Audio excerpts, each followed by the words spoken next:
Здравствуйте! Вас приветствует снова канал Masters of Body. И сегодня наш выпуск будет посвящен спине, а именно ее глубине, ширине, красоте и рельефу.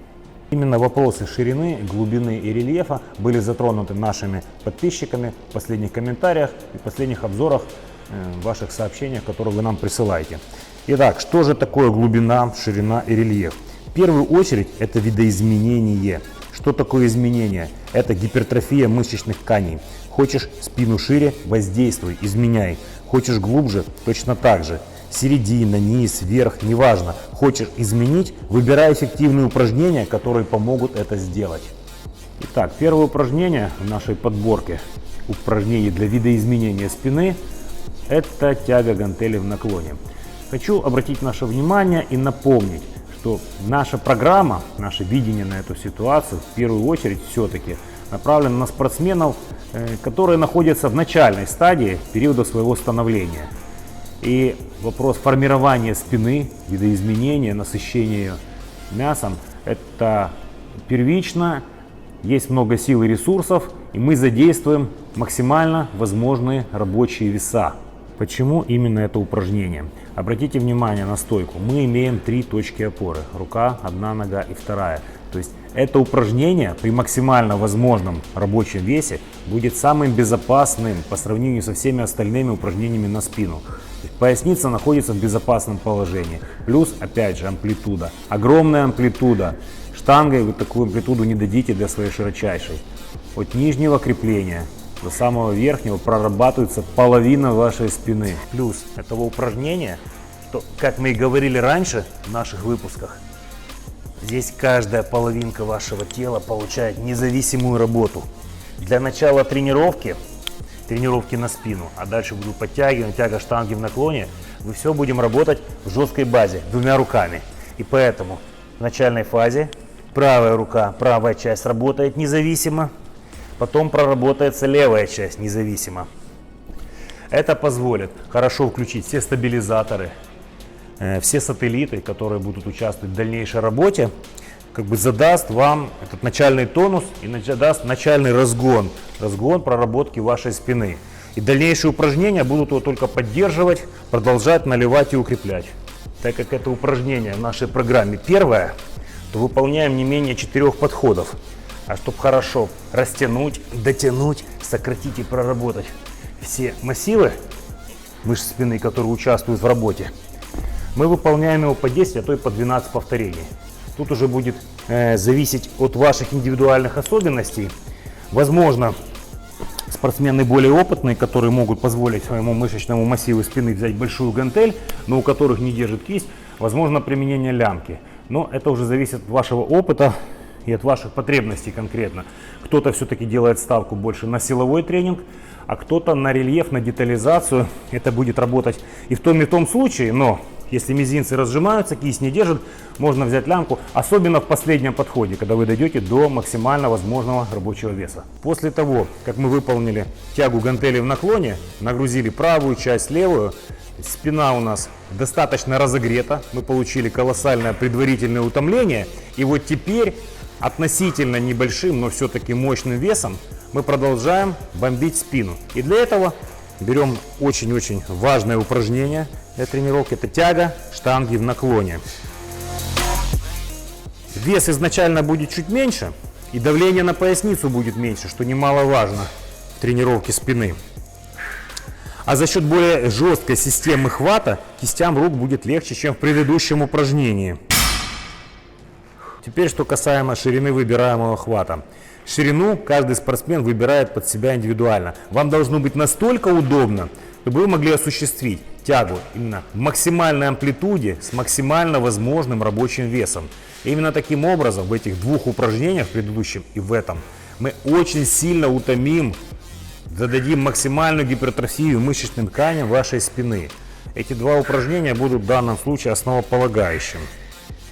Выполняем по 3-4 подхода, по 10-12 повторений. Хотелось бы обратить ваше внимание на небольшую особенность в вариативности. Например, если человек выполняет тягу гантели в наклоне, плечевая ось у него, допустим, не очень широкая, и он тянет по себе максимально, это можно сопоставить с тягой узкого блока горизонтального или тягой узким хватом рычажной тяги. Тогда для увеличения вариативности можно взяться в работе со штангой чуть пошире, поднимать ее чуть повыше, и таким образом, если в тяге гантели с наклоном мы цепляем больше низ прикрепления, то в тяге штанги можно воздействовать больше на верхний массив спины, например.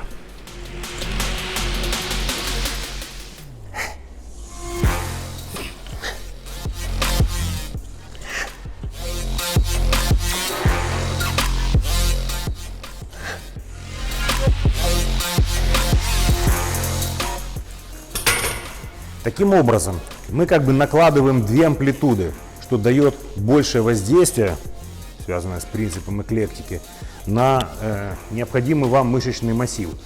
Благодаря такому широкому хвату я больше зацепил заднюю дельту, низ трапециевидный, ромбовидный, то есть проработал вверх, и всю эту деталировку, которая в дальнейшем при наращивании именно этого мяса и даст вам так называемую глубину и толщину. Если же вам все-таки удобнее тянуть поуже, и вы сможете взять гораздо больше вес и увереннее с этим делать, ну, как я сказал, для начинающих это важно, работать больше весом и давать большее воздействие. То есть, естественно, выбираете так. Это зависит, опять же, от вашего уровня и от ваших ощущений, прислушивайтесь к ним обязательно. И следующее упражнение — подтягивание, конечно же, куда же без него. Но учтите такую деталь. После выполненных предыдущих упражнений подтягиваться ровным хватом классическим для большинства людей будет практически невозможно или тяжело. Поэтому, во-первых, мы выбираем более удобный хват. Для многих, как показывает практика, это либо обратный, либо нейтральный хват. И, конечно же, мы используем помощь напарника, либо же, если ваш зал позволяет, делаем это упражнение в гравитроне. Выполняем где-то 4, 5, 6 повторений. В дальнейшем мы блоком все равно доработаем работу в вертикальной плоскости. Но опять же, стараемся сделать амплитуду и стараемся сделать это качественно и медленно. И раз.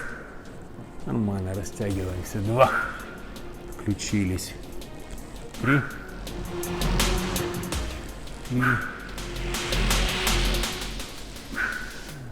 И последний. И аккуратненько зависли, и аккуратненько встали, как гимнаст. Хоп. Молодец. Смотрите, еще один момент. Мы рекомендуем это упражнение делать в отдельный день. Посмотрите по ссылочке наш ролик о тренировочных принципах и использовать подтягивания вместе с принципом растянутого подхода. Очень хорошо зайдет это упражнение именно в день груди. То есть 2-3 упражнения на грудь, 1 подход подтягиваний. 2-3 на грудь, 1 подтягивание. В нашем ролике, в котором мы описывали этот принцип, вы сможете ознакомиться с деталями, но именно потому что подтягивание для многих, не для всех, подчеркиваю, для многих, является достаточно ломким упражнением и не самым эффективным, который человек может сделать качественно, особенно начинающий. Поэтому мы сделали упор именно на тягу гантели, где за счет веса можно делать правильно и красиво, тяга штанги, а подтягивание, как я уже сказал, либо гравитрон, либо помощь напарника, либо вообще в отдельный день. Поэтому удобный хват, небольшое количество повторений и продолжаем бомбить, наращивать мясо на вашей спине.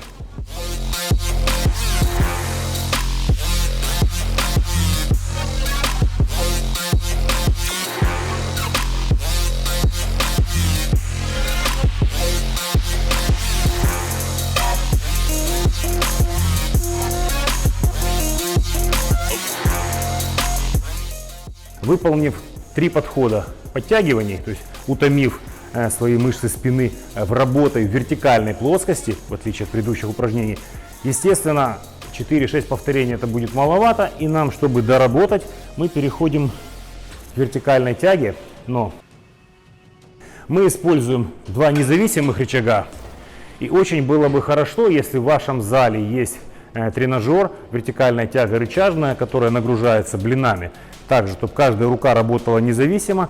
Там хорошая амплитуда в этих тренажерах. Ну, я знаю, в большинстве залов сейчас такие тренажеры есть.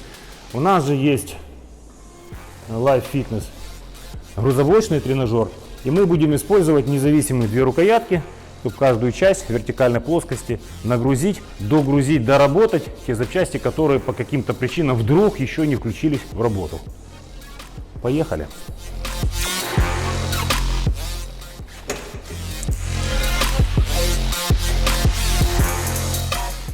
Обратите внимание, в верхней точке Андрей немножко сводит кисти и рукоятки, а в нижней слегка разводит, что соответственно дает нам большую амплитуду и в конце концов даст больше красоты и больше деталей.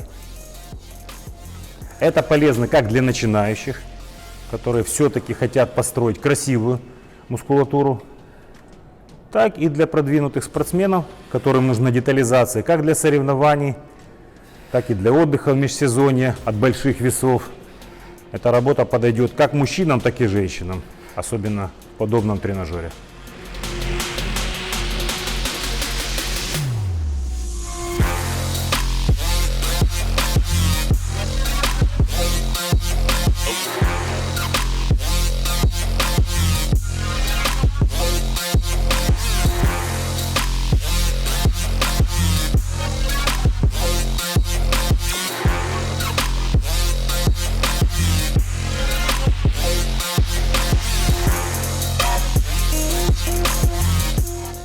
После того, как мы выполнили все предварительные упражнения, верхний массив спины у нас достаточно утомлен. Мощнее упражнений просто не существует. И теперь нам осталось подбить, немножко поднапрячь предварительно утомленные разгибатели спины, то есть ваши столбы. Для этого мы выполним два суперсета, которые сделаем гиперэкстензия классическая. Вес не берем, сейчас поймете почему. Дальше перейдем в мертвую тягу со штангой, относительно небольшим, но нормальным рабочим весом. Здесь критерий — это полный контроль, также правильная амплитуда и свободное нормальное дыхание. Так как тело ваше уже устало, полностью контролируем движение. Вниз, вверх. Продолжаем утомлять столбы. Выполняем по 10 повторений, можно 12 по ощущениям.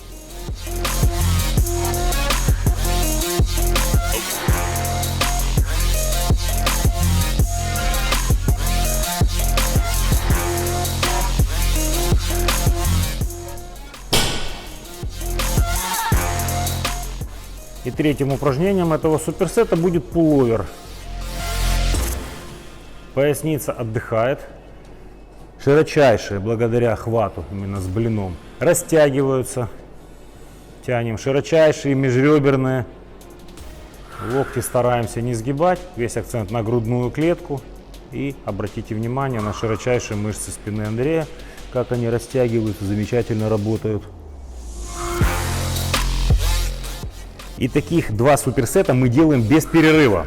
То есть, заканчивая пуловер, ваши столбы уже отдохнули, мы сразу же переходим снова к гиперэкстензии. Для чего это нужно? Чтобы не брать больших весов. Ни в гиперэкстензии, ни в мертвой тяге. За два круга вы очень быстро их забьете и приведете в полную неработоспособность. То есть до нужной кондиции.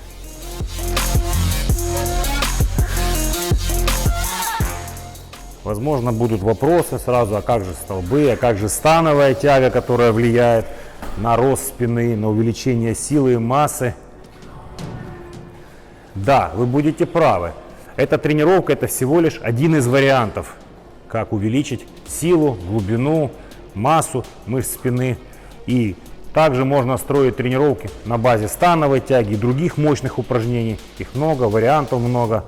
Все не покажешь в одной программе. Еще раз скажу, мы показали всего-навсего один из вариантов, который, на наш взгляд, будет эффективным для начинающих, для спортсменов среднего уровня. А дальше ваша фантазия не имеет границ. Пробуйте, экспериментируйте, пишите ваши отзывы. Если вы проделаете нашу тренировку, нам будет очень интересно знать ваши ощущения, ваши впечатления. С удовольствием обсудим. Делитесь вашим мнением.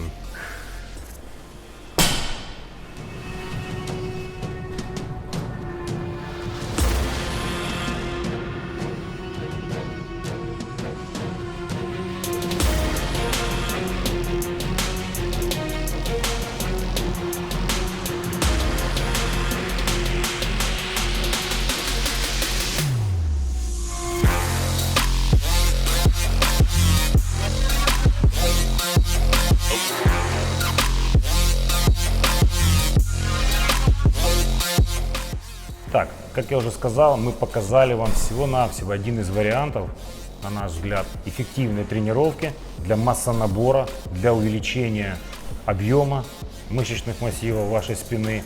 Вариантов может быть много, но, как говорится, дерзайте, пробуйте. Хотели поблагодарить спортклуб Orange, на базе которого мы сегодня работали, как и всегда. Андрей Шарапов был для вас, работал и демонстрировал всю свою мощь спины. Константин Придьма, мозг нашего МБ. Дмитрий Журавель и канал Masters of Body всегда с вами. До новых встреч, надеемся, вам понравилось. Не забывайте подписываться и ставьте лайки, нажимайте на колокольчик.